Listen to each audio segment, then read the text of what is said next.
नमस्कार, बहुत बहुत स्वागत है आप सभी दर्शकों का दूरदर्शन मध्य प्रदेश के इस खास कार्यक्रम नमस्कार एमपी में। मैं हूं आप सभी के साथ सृष्टिका। और दर्शकों, आज का दिन बेहद ही खास है। जी हां, क्योंकि आज है गणेश चतुर्थी। जी हां, गणेश उत्सव शुरू हो गया है और आज पहला दिन है। जैसे कि हर अच्छे कार्य को शुरू करने के पहले गणेश जी को याद करते हैं, तो बिल्कुल ऐसा ही आज कार्यक्रम में हम करेंगे। मैं निवेदन करूंगी कार्यक्रम के प्रोड्यूसर श्री राम सिंह रावत सर जी से कि कार्यक्रम की शुरुआत गणेश वंदना से करें।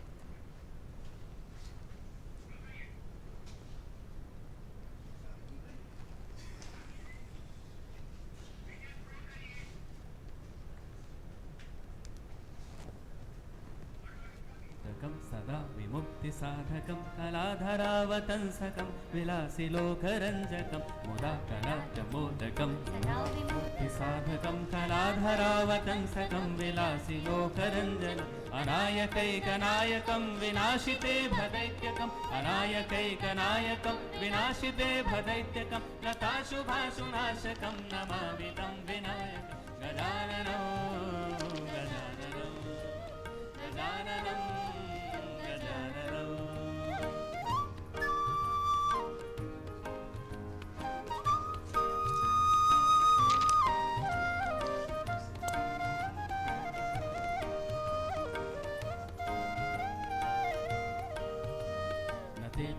विधिकरं नवोदितार्कभास्वरं न मत्सुरारिनिर्जनं न ताधिकापदुत्थलं न ते तरातिभीकरं नवोदितार्कभास्वरं न मत्सुरारिनिर्जनं न ताधिकापदुत्थलं सुरेश्वरं निधीश्वरं गजेश्वरं गणेश्वरं सुरेश्वरं निधीश्वरं गजेश्वरं गणेश्वरं गणेश्वरं नमाश्रये परात्परं निरन्तरं गजाननं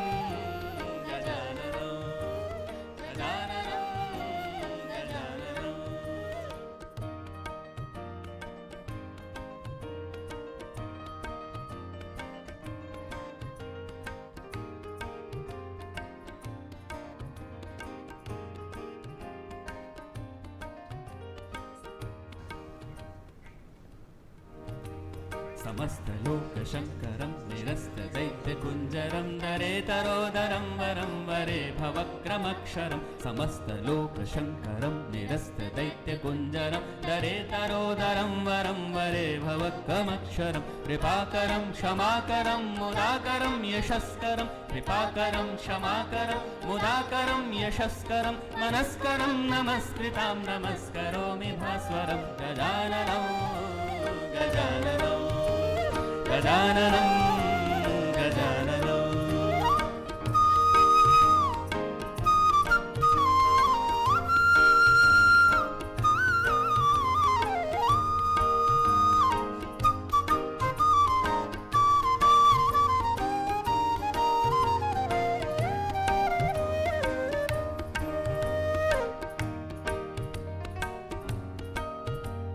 अकिञ्चनातिमार्जनं चिरन्तनोक्तिभाजनं पुरारिपूर्वनन्दनं सुरारिगर्भचर्वणम् अकिञ्चनातिमार्जनं चिरन्तनोक्तिभाजनं पुरारिपूर्वनन्दनं सुरारिगर्भचर्वणं प्रपञ्चनाशभीषणं धनञ्जयादिभूषणं प्रपञ्चनादिभीषणं धनञ्जयादिभूषणं कपोलदानवारणं भजे पुराणवाहनं गजाननं गजाननं गजाननं गजाननं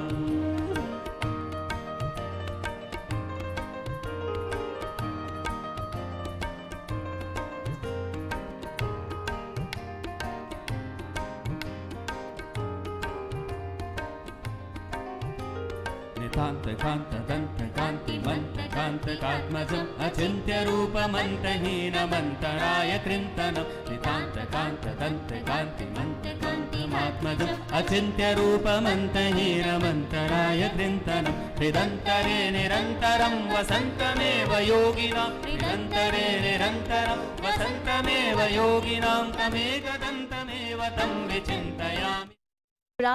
शिवराम सिंह रावत सर के लिए बहुत बहुत धन्यवाद।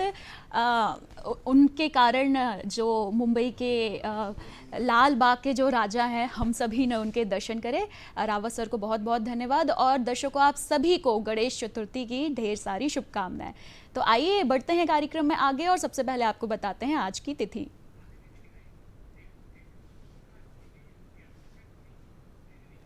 जी, तो चल रहा है विक्रम संवत 2079, माह है भाद्रपद और आज है शुक्ल पक्ष की चतुर्थी। दिन है बुधवार और तारीख है 31 अगस्त। इसी के साथ आगे बढ़ते हैं और पलटते हैं पन्ने इतिहास के और देखते हैं कि क्या हुआ था खास आज के दिन इतिहास में। सन 1920 में अमेरिकी शहर डेट्रॉइट में रेडियो पर पहली बार समाचार प्रसारित किया गया था। भारत के तत्कालीन राष्ट्रपति डॉक्टर राजेंद्र प्रसाद ने राज्य पुनर्गठन विधेयक को मंजूरी दी थी सन 1956 में आज ही के दिन।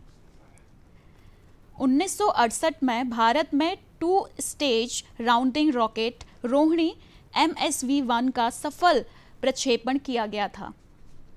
भारत के उपग्रह इनसेट 1B को अमेरिका के अंतरिक्ष शटल चैलेंजर से प्रसारित किया गया था आज ही के दिन 1983 में।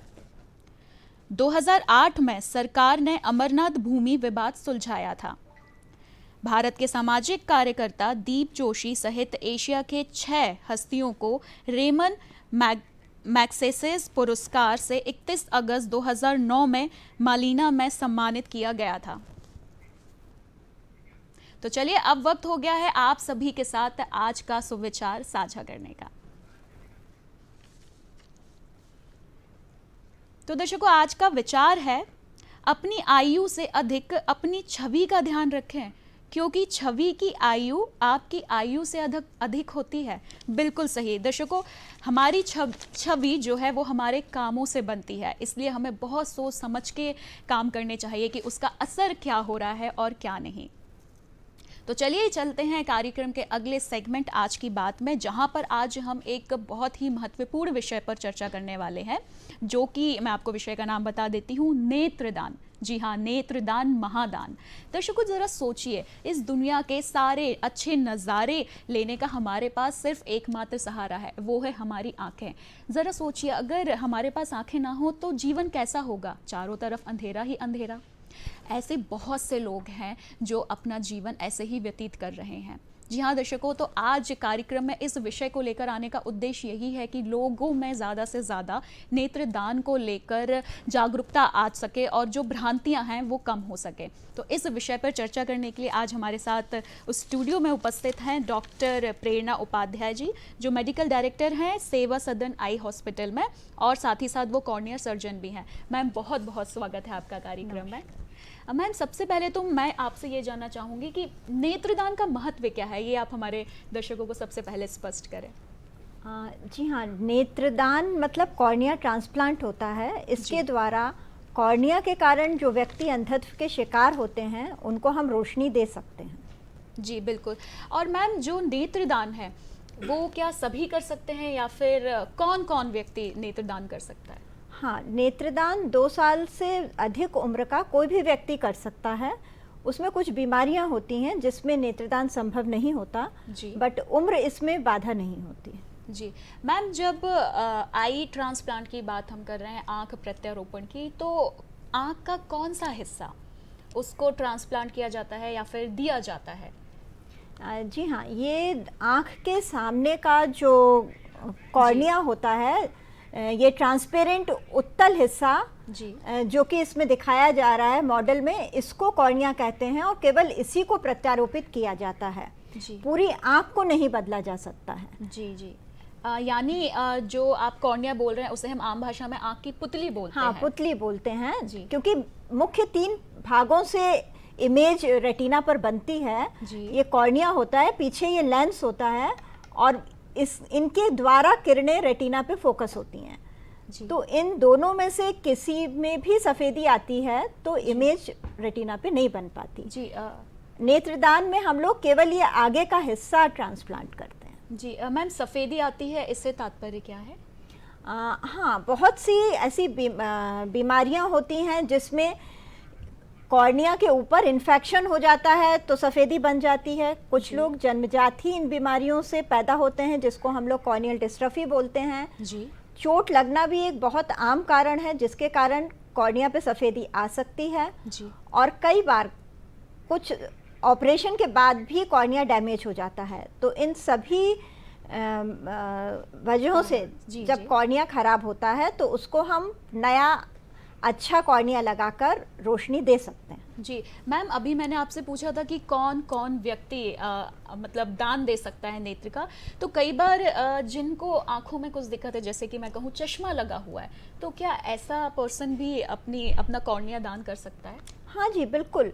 चश्मा लगना या ऑपरेशन हो जाना, डायबिटीज़, ये सब वाले व्यक्ति नेत्रदान कर सकते हैं। लेकिन हाँ, कुछ बीमारियां हैं जी। जैसे सेप्टिसीमिया, बहुत इन्फेक्शन हो बॉडी में, या कुत्ते काटना का वो हो, या सांप ने काटा हो, कोई अननोन पॉइजनिंग हो, जी जी। या कई बार वायरल डिसीजेस जैसे HIV, हेपेटाइटिस बी, और आज के परिप्रेक्ष्य में बात करें तो कोरोना के मरीज़, ये भी एक वायरल डिसीज़ है।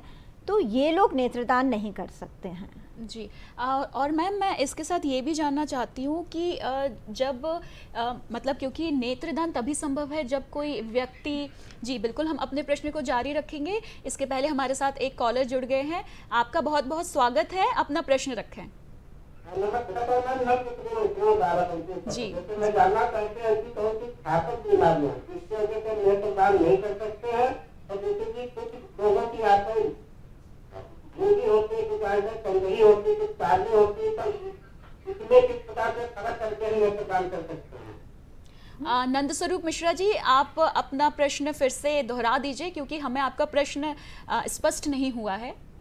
मैं ये जानना चाहता हूँ कि ऐसी कौन कौन सी घातक बीमारियां हैं जिसकी वजह से नेत्रदान नहीं कर सकते। दूसरी चीज, कुछ लोगों की आदत पूरी होती है, कुछ लोगों की आदत संदेही होती है, कुछ आदत ताजी होती है, तो इनसे तो नेत्रदान करने में कोई फर्क नहीं पड़ता है।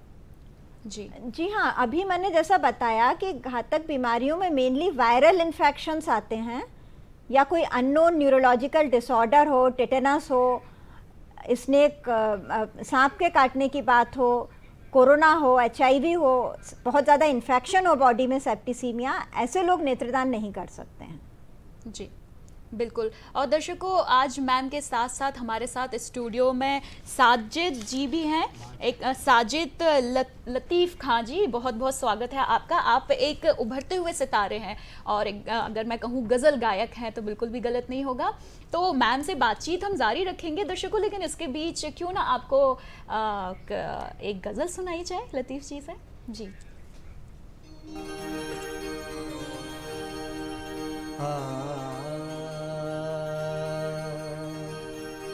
तुझसा पहले ना कभी कोई भी हमदम देखा, उड़ गए होश जवानी का वो आलम देखा। हसरतें मिटती नहीं, देख लूं जितना भी तुझे मैंने देखा है बहुत, फिर भी बहुत कम देखा।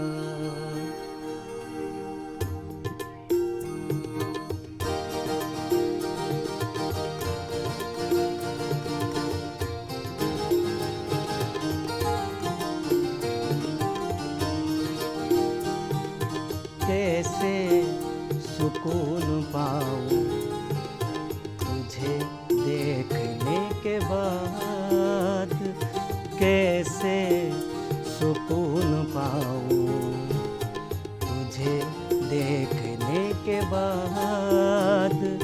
अब क्या गज़ल सुनाऊं, अब क्या गज़ल सुनाऊं तुझे देखने के बाद, कैसे सुकून पाऊं तुझे देखने के बाद।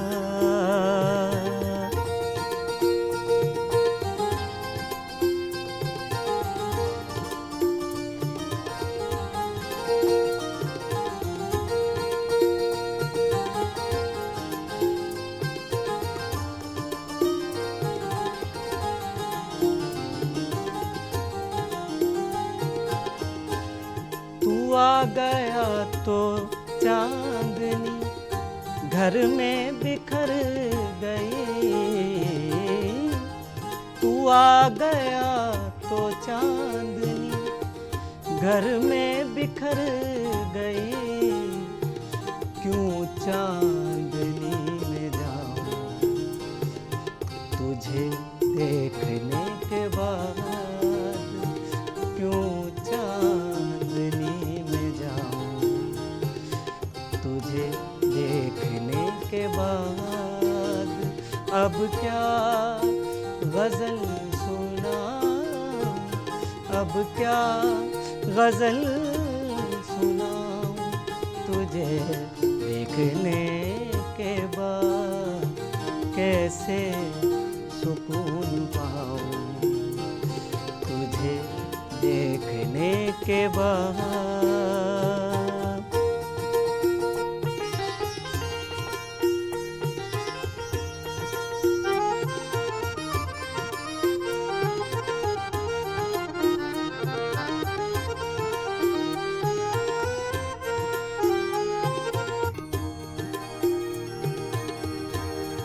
मत पूछ इंतहा मेरे दीदारे शौक की,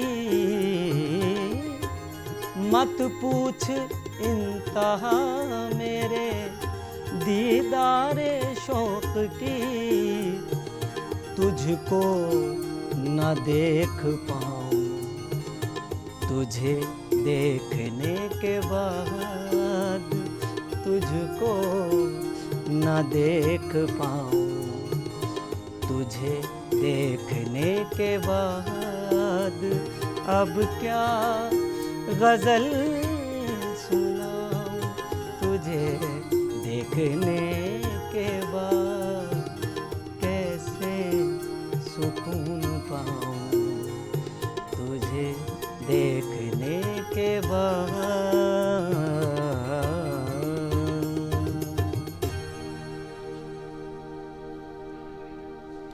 बहुत ही खूबसूरत गज़ल। तो आइए वापस से चलते हैं आज के हमारे विषय पर, जहां पर हम बात कर रहे थे डॉक्टर प्रेरणा से नेत्रदान पर। मैम, जो नेत्रदान की प्रोसेस है, तो मैं चाहूँगी कि सबसे पहले हमारे दर्शकों को आप बताएं कि कैसे, अगर कोई इच्छुक है अपना नेत्रदान करने के लिए, तो वो कैसे कर सकता है, क्या करना होगा उसके लिए सर? हाँ, देखिए, नेत्रदान में जो लोगों को ज़्यादातर पता रहता है कि फॉर्म भरना ज़रूरी होता है, तो मैं बताना चाहूँगी कि फॉर्म भरने का कोई लीगल इम्पोर्टेंस नहीं होता। सबसे ज़्यादा ज़रूरी होता है कि उस समय परिवार के लोग पास के आई बैंक को संपर्क करके अपनी इच्छा जाहिर करें जी। तो टीम आधा घंटे के अंदर वहाँ पहुँच जाती है जी। और उनके 2 रिलेटिव्स का कंसेंट लेने के बाद नेत्रदान किया जा सकता है। जी बिल्कुल। यानी कि अगर किसी ने पहले फॉर्म नहीं भरा है, रजिस्टर नहीं किया है, तो भी वो अपना नेत्रदान कर सकते हैं, सिर्फ और सिर्फ परिवार वालों की कंसेंट से। तो इसका मतलब अपनी इच्छा को बताना बेहद ज़रूरी है। अपने परिवार के लोगों से आपको बिल्कुल इस बात को साझा करना होगा कि आप अपनी जो आंखें हैं उसको दान करना चाहते हैं। तो बिल्कुल अगर ऐसी कोई इच्छा है तो आप उसे ज़रूर बता कर रखें अपने परिजनों के लिए। इस बारे में बीच में मैं एक बात बोलना चाहूँगी कि आजकल हम लोग इंडिविजुअल फॉर्म नहीं भरवा के फैमिली प्लेजिंग बोलते हैं। पूरी फैमिली का फॉर्म एक साथ भरवाने की पहल की हुई है, जिसमें सबको एक दूसरे की इच्छा के बारे में पता रहे, क्योंकि मृत्यु के बाद सबसे ज़्यादा इम्पोर्टेंट चीज़ यही होती है कि रिलेटिव्स आगे आकर आई बैंक को सूचित करें। जी बिल्कुल। मैम, इसमें क्या कुछ आयु की भी कोई रिस्ट्रिक्शन होता है कि सिर्फ इतने से इतने आयु वाले ही अपने आँखों का दान दे सकते हैं? नहीं, इसमें 2 साल से बड़ा कोई भी व्यक्ति नेत्रदान कर सकता है। हाँ, बहुत ज़्यादा आयु में यदि वो ऑप्टिकल पर्पस के लिए नहीं भी यूज़ हो, तो बहुत से ऐसे कारण होते हैं जिसमें कॉर्निया इन्फेक्शन के कारण गल रहा है या इमरजेंसी होती है, तो जी। उसमें हम लोग ये कॉर्निया भी यूज जी करते हैं। बिल्कुल, यानी अगर आपकी आंखें किसी को रोशनी नहीं दे पा रही हैं तो वो किसी ना किसी अलग पर्पस से के लिए भी आँख को उपयोग बचाने के लिए तो उपयोग कर ही सकते जी हैं। बिल्कुल, और कई बार प्रैक्टिस के लिए भी, सर्जन्स की प्रैक्टिस के लिए भी इसका उपयोग रिसर्च किया। बोलना जी। चाहिए, उसके लिए बड़े सेंटर्स जी में बिल्कुल, use यानी कि कहीं ना कहीं आपकी आंखें बिल्कुल काम आनी ही आनी है। बिल्कुल, तो इसके आगे चलते हैं और मैम से जानते हैं कि मैम जी बिल्कुल, सवाल हम अपना जारी रखेंगे, उसके पहले एक कॉलर हमारे साथ जुड़ गए हैं। स्वागत है आपका कार्यक्रम में, अपना प्रश्न रखें। जी मैडम, मैं भोपाल से डॉक्टर प्रदीप साहू बोल रहा हूँ। जी हेलो। हाँ जी, बोलिए, नमस्कार। जी, हम आपका प्रश्न मैं सुन भोपाल सकते से हैं। डॉक्टर प्रदीप साहू बोल रहा हूँ। जी हाँ जी, बोलिए। हाँ, मैं सबसे पहले आप सभी को गणेश चतुर्थी की हार्दिक शुभकामनाएं। नमस्कार। जी हेलो। जी जी, अपना प्रश्न करें। धन्यवाद बहुत बहुत प्रदीप जी। मैं मैडम से ये पूछना चाहता हूँ कि डेथ होने के कितने समय के भीतर कॉर्निया ट्रांसप्लांट किया जा सकता है? सर, अपने वातावरण में 6 घंटे के अंदर नेत्रदान किया जा सकता है, और उसमें इन बातों का ध्यान रखना चाहिए कि यदि पंखा सिर के ऊपर चल रहा है तो उसे बंद कर देना चाहिए, जिसमें शुष्कता ना आ पाए आँख में, जी बिल्कुल। और आँखों को भी बंद कर दें तो अच्छा रहता है। ये सब प्रिकॉशन लेते हुए 6 घंटे तक नेत्रदान किया जा सकता है।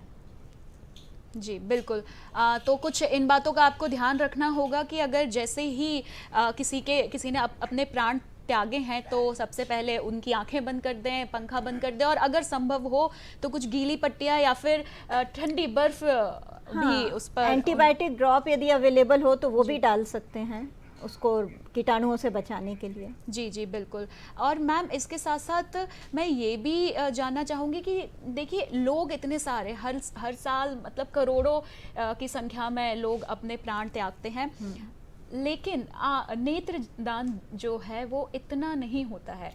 तो ये लोगों के अंदर कहीं ना कहीं भ्रांति है, डर है, या जागरूकता नहीं है, इसको जो भी कहें, तो इन सब के बारे में तो हम बात करेंगे कि क्या भ्रांतियां हैं क्या नहीं। उसके पहले मैं एक बात यहाँ बताना चाहूँगी कि नेत्रदान पखवाड़ा, इस नेत्रदान को लेकर लोगों में जागरूकता लाने के लिए नेत्रदान पखवाड़ा शुरू किया जाता है, जो कि 25 अगस्त से 8 सितंबर तक चलाया जाता है। मैं सबसे पहले चाहूँगी कि हमारे दर्शकों को इस बारे में बताएं। जी हाँ, नेत्रदान पखवाड़ा ये समाज में जागरूकता फैलाने के लिए ही किया जाता है, और eye bank association of India, national eye bank, सबकी तरफ से, हेल्थ HRM की तरफ से भी बहुत से पहल किए जाते हैं कि सब नेत्र बैंक अपनी तरफ से कुछ ना कुछ अवेयरनेस प्रोग्राम करें जागरूकता के लिए, जैसे पेपर के द्वारा या टीवी में जैसे हम लोग बैठे हुए हैं, स्कूलों में कंपटीशन या स्लोगन पोस्टर कंपटीशन वगैरह करवाएं, जिसमें ज़्यादा से ज़्यादा लोग इस बारे में जान पाएं और इसके संबंधित सारी भ्रांतियां हम लोग दूर कर पाएं, डायरेक्ट बात कर जनता से। बिल्कुल, यानी कि ज़्यादा से ज़्यादा लोगों को इन दिनों में ज़्यादा से ज़्यादा लोगों को प्रेरित किया जाए और उन तक सही जानकारियां पहुंचाना इस पखवाड़े का मुख्य उद्देश्य है। और मैम, एक चीज़ और, कि जैसे कि मैं आपसे बात कर रही थी कि इतने लोग प्राण त्यागते हैं, लेकिन जो नेत्रदान है वो इतना नहीं होता है, तो लगभग कितने लोग हैं जो जिनको ये सुविधा मिल पाती है, और कितने लोग हैं जो सिर्फ इंतज़ार ही करते रह जाते हैं? हाँ, जैसे भारत की बात करें तो करीब 12 लाख लोग ऐसे हैं जो दोनों आँखों से कॉर्निया की बीमारी के कारण नहीं देख पा रहे हैं। यदि हम एक आँख की बात करें तो ये नंबर बहुत ज़्यादा हो जाता है। और कोरोना के पहले जैसे 19 में हम लोगों को करीब 57,000 कॉर्निया दान में मिले थे भारतवर्ष में, और उसमें से पूरे नहीं, जैसा आपने बात किया, यूटिलाइज नहीं हो पाते हैं कुछ कारणों से, यदि तो नेत्र प्रत्यारोपण का प्रतिशत काफ़ी 30,000 के आसपास आ जाता है। तो अभी ज़रूरत तो 10-12 लाख की है, और उसमें हर साल जुड़ते जाते हैं ऐसे 50,000 लोग। जी। तो जो हमारी ज़रूरत है उसके हिसाब से नेत्रदान का प्रतिशत बहुत कम है, और इसको हमें बढ़ाने की ज़रूरत है। जी बिल्कुल। और मैम, अगर बात करें कि आई बैंक जो होते हैं वो मतलब मध्य प्रदेश में अगर देखा जाए तो लगभग कितने टोटल आई बैंक होंगे? हाँ, ये बहुत अच्छी बात है कि मध्य प्रदेश में आई बैंक्स का नंबर बहुत ज़्यादा है, करीब 44 आई बैंक्स हैं, पर नेत्रदान का प्रतिशत बढ़ना चाहिए, केवल बैंक की संख्या जी, से जी। पर्पस सॉल्व नहीं होता है, यही हमारा उद्देश्य है। जी बिल्कुल, बैंक चाहे कितने भी खुल जाएं, ये जो मकसद है ये तभी सफल हो पाएगा जब हम सभी ज़्यादा से ज़्यादा लोग आगे आएँ अपनी आंखें दान करने के लिए। मैम एक बात और यहाँ पर आती है कि जैसे कि आपने बताया कि जब कोई व्यक्ति अपने प्राण त्यागता है तो लगभग 6 से 8 घंटे के बीच उसकी आंखें निकाली जा सकती हैं शरीर से।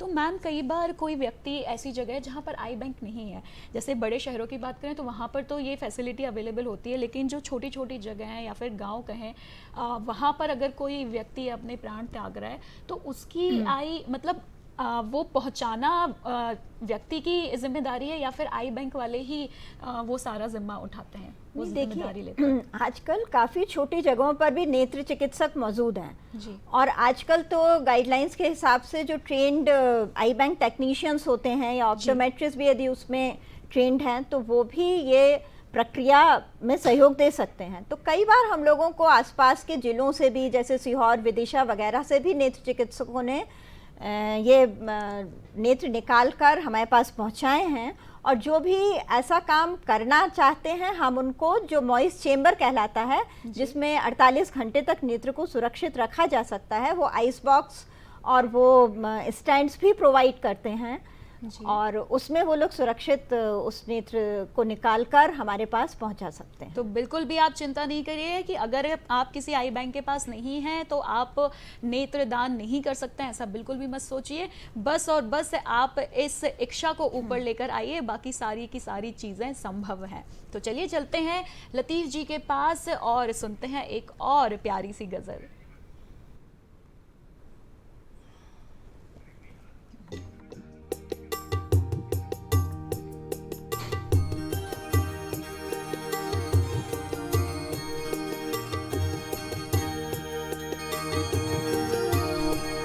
मोहब्बत करने वाले कम न होंगे, मोहब्बत करने वाले कम न होंगे, तेरी महफिल में लेकिन हम न होंगे, मोहब्बत करने वाले कम न होंगे, तेरी महफिल में लेकिन हम न होंगे, मोहब्बत करने वाले कम न होंगे।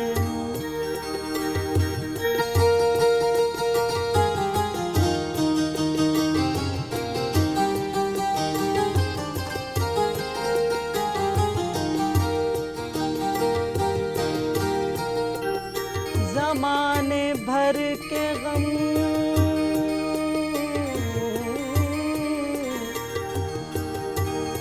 ज़माने भर के गम,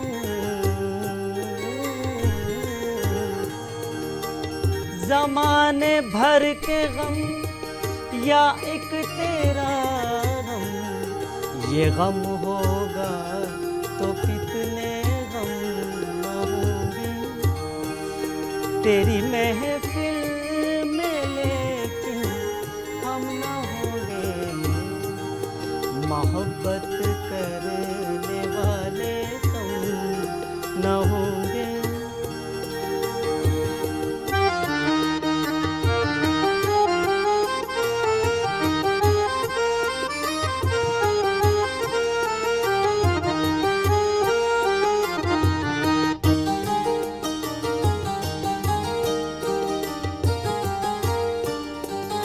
अगर तू इत्तेफाकन मिल भी जाए, हाँ, अगर तू इत्तेफाकन मिल भी जाए, तेरी फुरकत के सदमे कम न होंगे, तेरी फुरकत के सदमे कम न होंगे, तेरी महफिल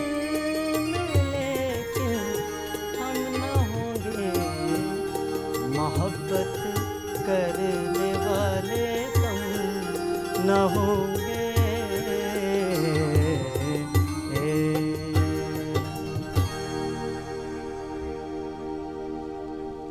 बहुत बहुत खूबसूरत गज़ल माजिद जी। तो चलिए प्रेरणा मैम से जानते हैं कि कैसे आई बैंक का संचालन होता है। आई बैंक्स ज़्यादातर बड़े हॉस्पिटल्स जो इंस्टीट्यूट्स होते हैं, जी मेडिकल कॉलेजेस होते हैं, उनमें भी एक आई बैंक डिपार्टमेंट होता है जिसमें एक व्यक्ति को आई बैंक मैनेजर नियुक्त किया जाता है और उसके अंडर में आई बैंक टेक्नीशियंस होते हैं ट्रेंड, कई जगह काउंसलर्स होते हैं जो मृत्यु के उपरांत लोगों को मोटिवेट कर पाएँ। जी और यहाँ पर ट्रेनिंग के भी बड़े इंस्टीट्यूट्स में प्रोग्राम्स होते हैं जो नए लोगों को ट्रेंड कर पाएँ। जी और इन आई बैंक्स में सबको ड्यूटी लगाई जाती है और जैसे ही कॉल आता है वो पर्टिकुलर पर्सन उसको रिसीव करता है और सब कुछ तैयार रहता है, जो ड्रम वगैरह रहते हैं, और तुरंत उसके लिए एक एम्बुलेंस भी पहले से डिसाइडेड रहती है जिसमें कम से कम समय इसमें लगे। जी और आई बैंक्स कई आई डोनेशन सेंटर्स से भी कनेक्टेड रहते हैं। जैसे मैंने बताया कि यदि बड़ा एक आई बैंक है उसमें कई ऑफ्थेल्मोलॉजिस्ट या छोटे मेडिकल कॉलेजेस एसोसिएट होकर जी केवल ये नेत्रदान में नेत्र सुरक्षित रखकर उन आई बैंक्स में पहुंचाने का काम कर सकते हैं। जी तो उनके सब सेंटर्स बोल सकते हैं आई डोनेशन सेंटर्स को। और किसी किसी शहर में, जैसे अपने पास के शहर इंदौर में ही एक केवल आई बैंक ही एक संस्था है जो वो लोग जिसको भी ज़रूरत होती है कॉर्निया सर्जन को, उसको रिक्वायरमेंट के हिसाब से नेत्रदान वो आईज प्रोवाइड करते हैं। जी तो ऐसे डिफरेंट प्लेटफॉर्म्स होते हैं, कुछ हॉस्पिटल के साथ हैं, कुछ इंस्टीट्यूट के साथ हैं, कुछ मेडिकल कॉलेजेस के साथ हैं और कुछ सेपरेट भी आई बैंक्स जी बिल्कुल वर्क करते हैं। मैम आपने ट्रेनिंग का जिक्र किया था, तो यानी जब जो आई बैंक से लोग पहुंचते हैं लेने के लिए आईज, जब भी कोई व्यक्ति अपने प्राण छोड़ता है तो मैम वो डॉक्टर नहीं होते हैं, उनको ट्रेनिंग दी जाती है, स्पेशल ट्रेनिंग? जी हाँ, नहीं उसमें डॉक्टर तो हो ही सकता है, हम लोगों ने बहुत सालों तक खुद ही किया है ये वाला काम।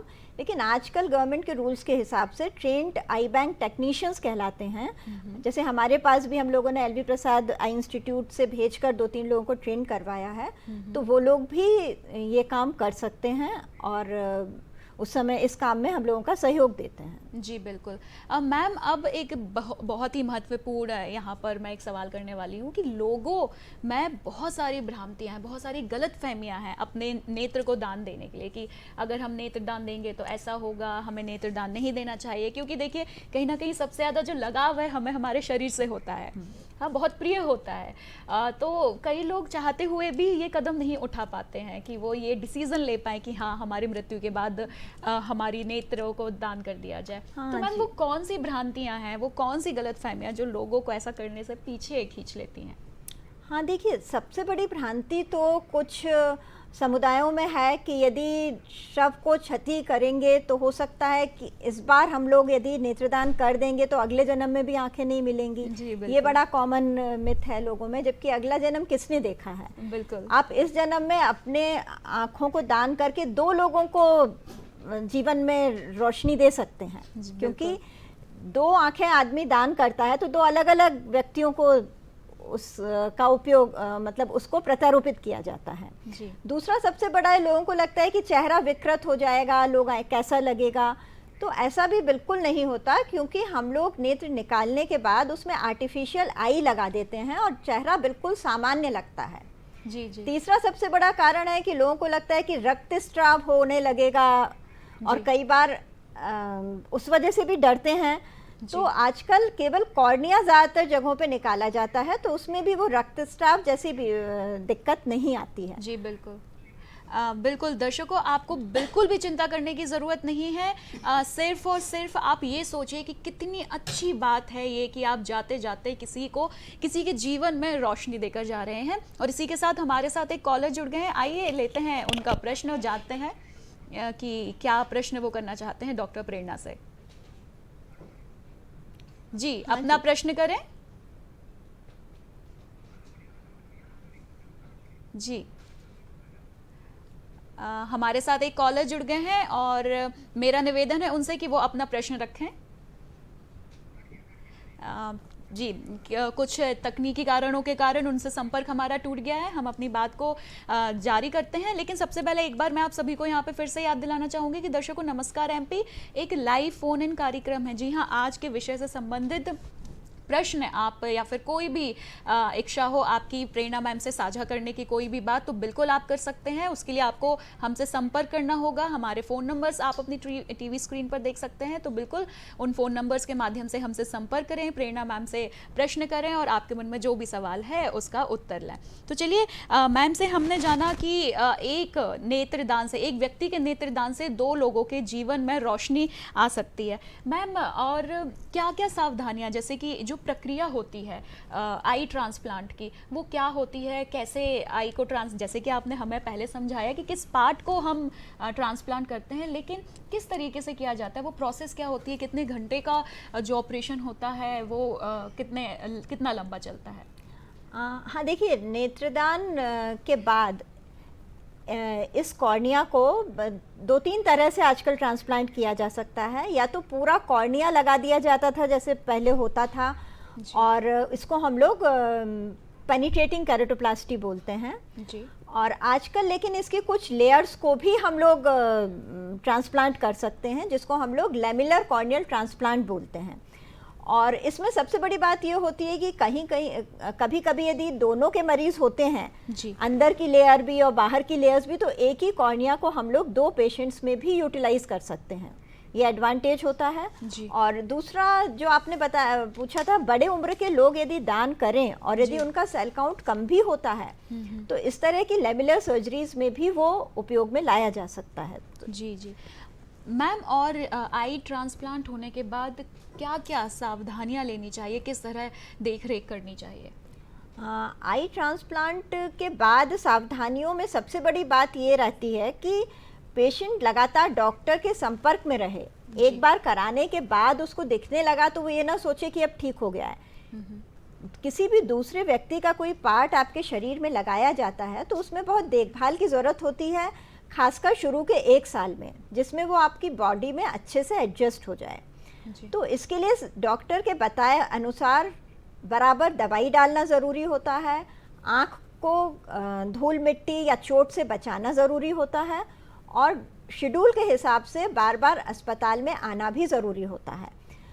ज़्यादातर 6 महीने से 1 साल की देखभाल के बाद ये आपके शरीर में एडजस्ट हो जाता है और उसके बाद बहुत कम चांस रहता है कॉम्प्लिकेशन और रिजेक्शन का। जी बिल्कुल, तो ये हमने जाना कि क्या क्या सावधानियां हमें बरतनी होती हैं अगर आप अपना कॉर्निया ट्रांसप्लांट करा रहे होंगे, तो बिल्कुल इन सभी बातों का आप ध्यान रखें। चलिए एक और गज़ल की ओर चलते हैं और लतीफ़ जी से सुनते हैं उनकी अगली गज़ल।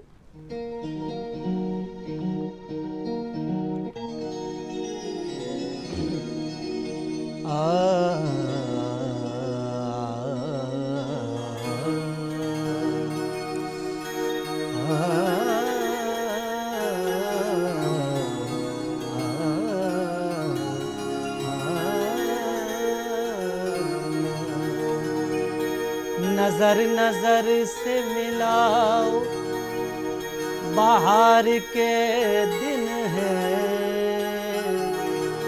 गमों को भूल भी जाओ, बाहर के दिन है।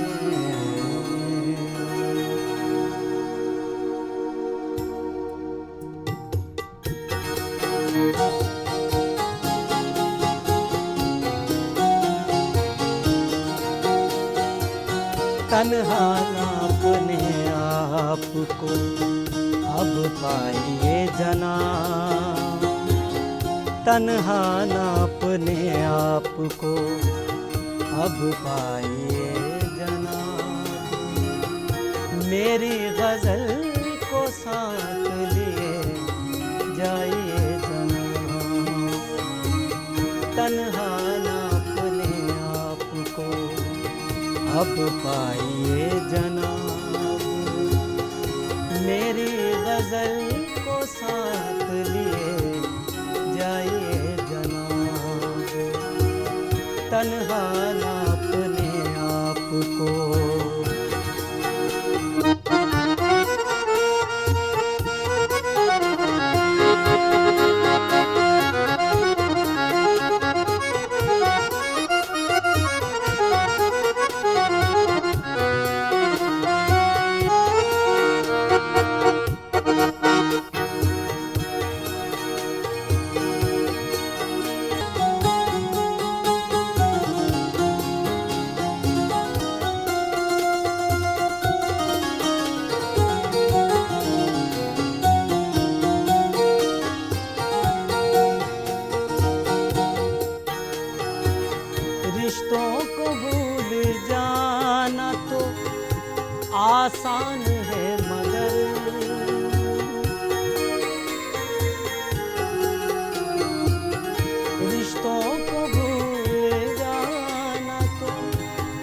आसान है मगर पहले खुद अपने आप को समझाइए जनाब, मेरी गजल को साथ लिए जाइए जनाब, तन्हा ना अपने आप को अब पाइए जनाब, मेरी गजल को साथ लिए जाइए जनाब, जाइए जनाब, जाइए जनाब। वाह, बहुत बहुत ही खूबसूरत गज़ल लतीफ़ जी, बहुत बहुत शुक्रिया। तो मैम, जैसे कि हम बात कर रहे थे, एक सवाल मेरे मन में आ रहा है कि डायबिटीज़ और आँखें, इनका बड़ा गहरा संबंध है। तो इस पर थोड़ा सा प्रकाश डालिए हमारे दर्शकों को कि अगर किसी व्यक्ति को डायबिटीज़ है तो उसका असर आँखों पर भी आता है, और अगर है और आँखों पर कोई बुरा असर नहीं तो क्या वो अपनी आँखों को दान दे सकता है? जी हाँ, डायबिटीज़ वाला मरीज़ नेत्रदान बिल्कुल कर सकता है, क्योंकि डायबिटीज़ के कारण जो आँख में दिक्कतें आती हैं वो मेनली आँख के पिछले वाले हिस्से मतलब रेटिना पर आती हैं, और हम लोग केवल कॉर्निया ही ट्रांसप्लांट कर सकते हैं। जो रेटिना होता है, पर्दा पीछे होता है, वो बहुत वेस्कुलर स्ट्रक्चर होता है, उसका ट्रांसप्लांट संभव नहीं है।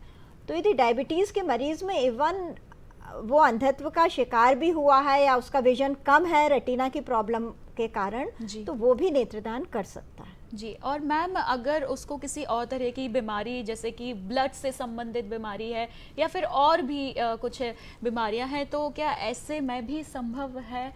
हाँ, ये एक्चुअली ब्लड कैंसर्स जो होते हैं जी, उसमें भी कॉर्निया ट्रांसप्लांट संभव नहीं है। बहुत सी अननोन न्यूरोलॉजिकल डिसऑर्डर्स में भी संभव नहीं है। जी। लेकिन हाँ, यदि कोई लोकलाइज कैंसर है और सपोज उसको एमआई से डेथ हो गया, जी। तो ये कंट्राइंडिकेशन नहीं है, उसमें वो कर सकता है। जी। और मैम, जैसे कई लोग जन्म से ही नेत्रहीन होते हैं, तो नेत्रहीन होने के बहुत सारे कारण हो सकते हैं, तो क्या अगर कोई नेत्रहीन है जन्म से ही तो भी उसका कॉर्निया हेल्दी होता है, क्या वो ट्रांसप्लांट किया जा सकता है? देखिए, नेत्रहीन व्यक्ति का तो कॉर्निया ट्रांसप्लांट किया जा सकता है, लेकिन इस पर यही निर्भर करता है ना कि उसको बीमारी कौन सी है। किसी भी बीमारी जिसमें पेशेंट मरीज का पीछे का हिस्सा खराब है, रेटिना या नर्व की प्रॉब्लम है, और उसका आगे का कॉर्निया अच्छा है, तो वो नेत्रदान कर सकता है।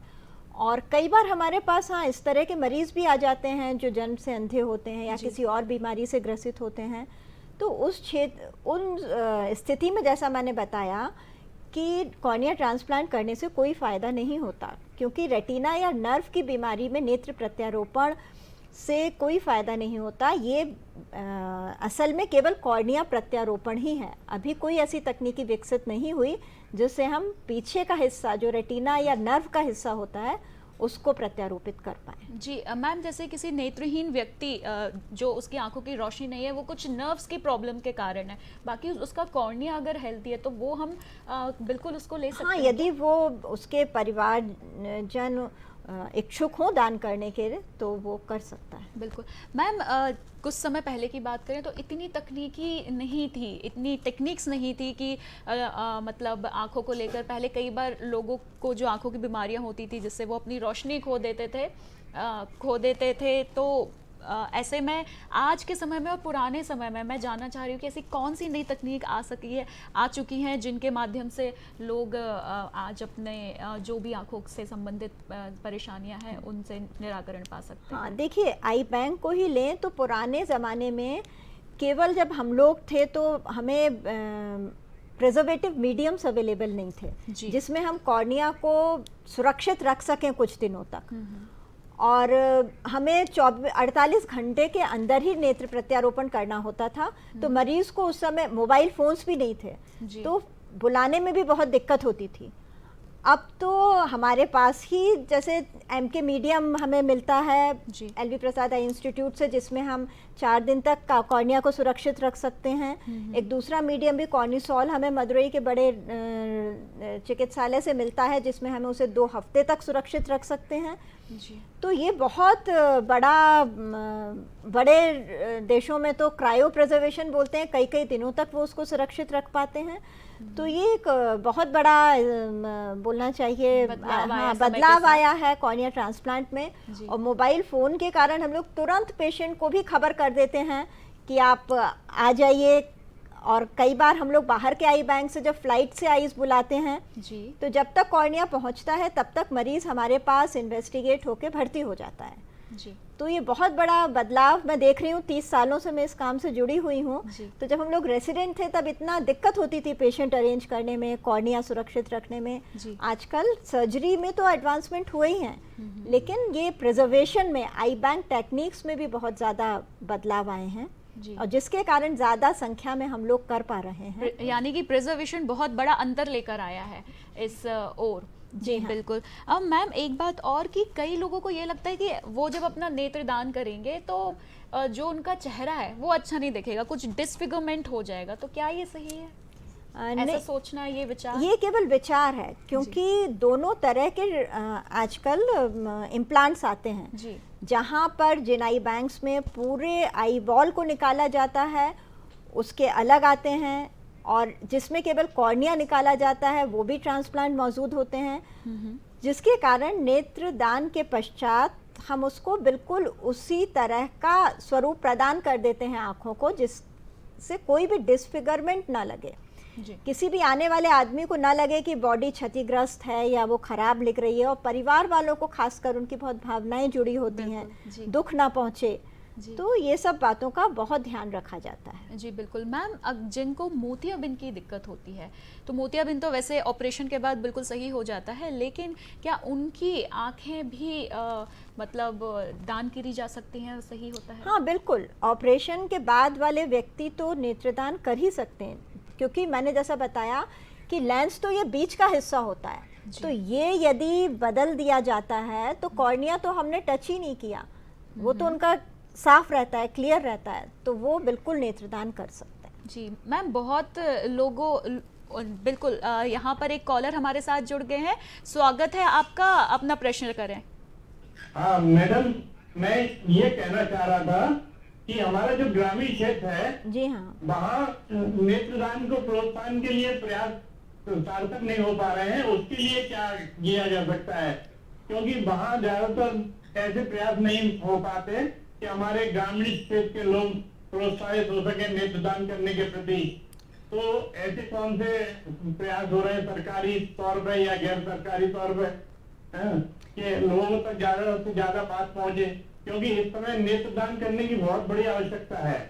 हाँ देखिए, कई ऐसे क्षेत्र हैं, जैसे मैं बताऊं अपने एक्सपीरियंस से, जैसे छिंदवाड़ा तक से हमें बहुत आइज प्राप्त हुई हैं। उज्जैन की एक छोटी जगह से एक ही व्यक्ति के प्रयास से कई बार वो नेत्रदान करके हमारे पास भेज देते थे। तो मेन ज़रूरत है आपको लोकल जो आपका नेत्र चिकित्सक हैं उनसे संपर्क में रहने की, और वो किसी भी अपने टेक्नीशियंस को, आजकल पैरामेडिकल स्टाफ बहुत ज़्यादा है हर जगह, तो उसको ट्रेनिंग के लिए किसी बड़े आई बैंक में भिजवा सकते हैं। ट्रेनिंग की सुविधाएं भी आजकल बहुत हैं, और वो यदि ट्रेंड होकर आएंगे तो बहुत अच्छे से वो लोकल लेवल पर गांवों में जाकर ये प्रक्रिया में आपका सहयोग दे सकते हैं। हम लोग उनको आइस बॉक्स, जैसे मैंने बताया, प्रोवाइड कराते हैं, और उसमें बहुत आराम से ये प्रक्रिया चल सकती है। केवल 1-2 व्यक्तियों का भी ऐसा सोचने से बदलाव उस क्षेत्र में आया है, और कई छोटी जगहों से, जैसे सीहोर से, विदिशा से 1-2 ऑफ्थेल्मोलॉजिस्ट भी जुड़े हैं, तो उन्होंने कई कॉर्निया हम लोगों के पास भेजे हैं।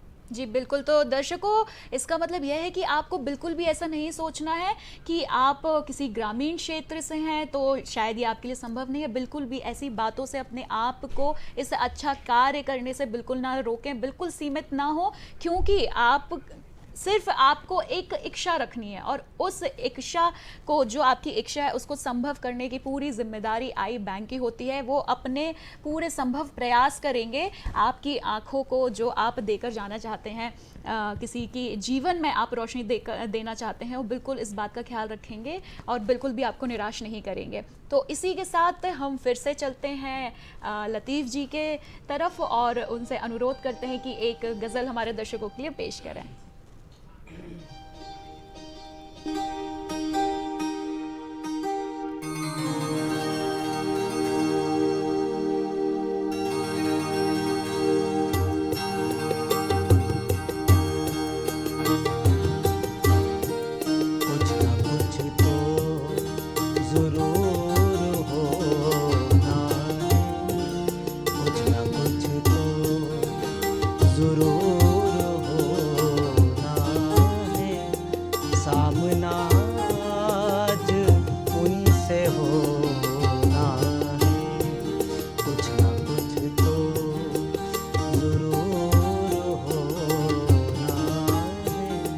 सामना आज उनसे होना है, कुछ ना कुछ तो।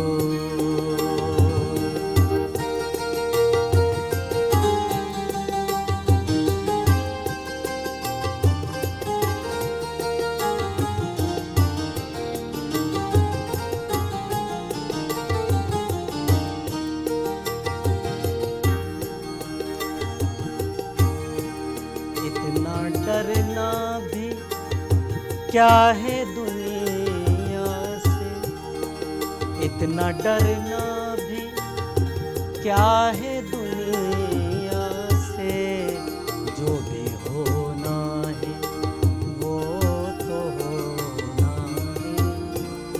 सामना आज उनसे होना है, कुछ ना कुछ तो जरूर होना है।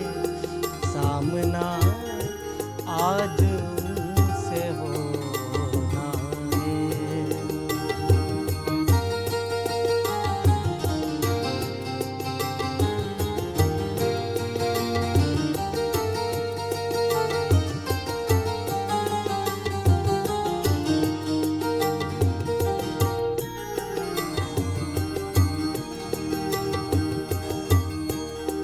जिंदगी और मौत का मतलब, जिंदगी और मौत का मतलब, तुमको पाना है तुमको खोना है, तुमको पाना है तुमको खोना है। सामना आज उनसे होना है, कुछ ना कुछ तो जरूर होना है। सामना आज उनसे होना है, कुछ ना कुछ तो।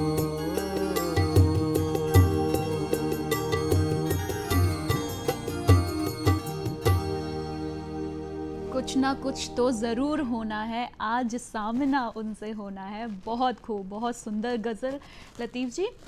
तो प्रेरणा मैम, अगर देखा जाए कि बारिश का मौसम है तो इस समय बहुत सारे आँखों से संबंधित परेशानियाँ लोगों में आती हैं, तो मैं चाहूँगी कि कैसे उन परेशानियों से बचा जा सके और कौन सी खास तौर से वो परेशानियाँ होती हैं, वो हमारे दर्शकों को आप बताएं। हाँ, बारिश में सबसे ज़्यादा जो वायरल कंजंक्टिवाइटिस बोलते हैं, आई फ्लू, उसके होने का डर रहता है, क्योंकि सभी तरह की वायरल डिसीज़ हम लोग देखते हैं, फीवर भी वो सब थोड़ा सा ज़्यादा होता है। जी। तो उसमें यही रहता है कि यदि घर में किसी को हुआ है तो उसका फोमाइट्स हम लोग बोलते हैं, टॉवेल, रुमाल, सब चीज़ें बिल्कुल अलग होना चाहिए। यदि उसको ड्रॉप डाल रहे हैं तो हमेशा हैंड वॉश करना चाहिए, अपनी आँखों को टच ना करें, चश्मा लगा के रखें, यही सब। बिल्कुल। मैम, मैं चाहूँगी कि जाते जाते थोड़ा सा एक संदेश हमारे दर्शकों को, जो नेत्रदान करना चाहते हैं उनके लिए आप 2 शब्द बोल कर जाएं। हाँ, मैं यही बोलूँगी कि पूरे समाज को इस पुनीत कार्य में सहयोग देना चाहिए। अपनी आँखों को जलाकर या गाड़कर से ज़्यादा अच्छा है कि उनको नेत्रदान कर कर 2 लोगों की दुनिया में उजाला देकर जाएं आप। जी बिल्कुल। देखिए दर्शकों, हमेशा हमें अच्छे कार्य करने के लिए तत्पर रहना चाहिए, और इससे अच्छी बात और क्या हो सकती है कि किसी के जीवन में आप उजाला देकर जा रहे हैं, रोशनी देकर जा रहे हैं। तो बिल्कुल इस महादान, इस श्रेष्ठ दान के बारे में विचार करें और इस ओर आगे बढ़ें। कार्यक्रम के अंत में प्रेरणा मैम और लतीफ़ जी, माजिद लतीफ़ जी, आप दोनों को बहुत बहुत धन्यवाद कार्यक्रम में अपना समय देने के लिए। तो दर्शकों, उम्मीद करती हूँ कि आज आप सभी को आज का अंक पसंद आया होगा। इतनी अच्छी गज़ल हमारे लिए लतीफ़ जी ने सुनाई, और साथ ही साथ डॉक्टर प्रेरणा जी ने इतनी अच्छी जानकारी हमारे लिए नेत्रदान से संबंधित दी। और आज के लिए कार्यक्रम में इतना ही। अगले अंक में आप सबसे फिर से मुलाकात करेंगे। अब मुझे अनुमति दीजिए, नमस्कार।